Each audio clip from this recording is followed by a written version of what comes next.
गर्मियों के दिन थे और गर्मियों की छुट्टियां भी चल रही थी। राहुल, ज्योति एक शाम दोनों अपने घर के बाहर खेल रहे थे। तभी उनकी मम्मी राहुल, ज्योति जरा इधर आओ जल्दी से। तभी राहुल और ज्योति अपने घर को चले आए। जैसे ही राहुल ज्योति घर के अंदर आए और अपनी मम्मी को मुस्कुराते हुए देखकर, क्या बात है मम्मी, आप इतना मुस्कुरा क्यों रही हो?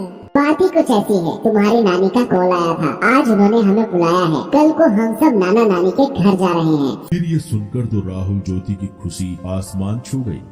चलो पैकिंग शुरू कर देते हैं, नाना नानी के गांव चलते हैं और एंजॉय करते हैं। फिर क्या, दूसरे दिन सुबह सब लोग जल्दी नाना नानी के गांव के लिए निकल पड़े। राहुल ज्योति का नानी का घर काफी खूबसूरत और छोटा सा गांव था, जहां सब खेती बाड़ी करते थे और प्यार से रहते थे।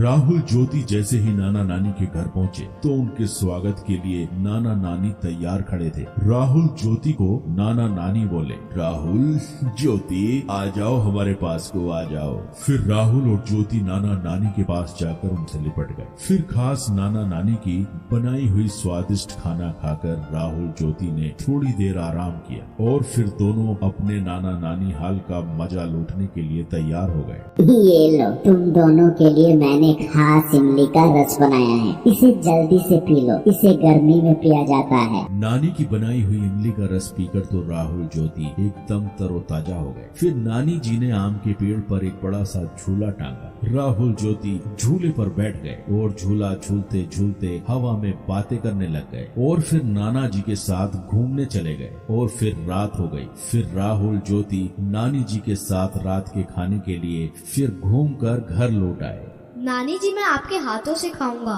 नानी मुझे भी खिलाओ ना। ये सुनकर नानी जी हंसने लगी। ठीक है, मैं तुम दोनों को अपने हाथों से खिलाती हूँ। फिर क्या, राहुल ज्योति ने नानी के हाथ से पेट भरकर खाना खाया और खाना खाने के बाद सब लोग सोने की तैयारी करने लगे। और फिर राहुल ज्योति को गर्मी महसूस होने लगी। नानी जी, घर के अंदर कितनी गर्मी महसूस हो रही है।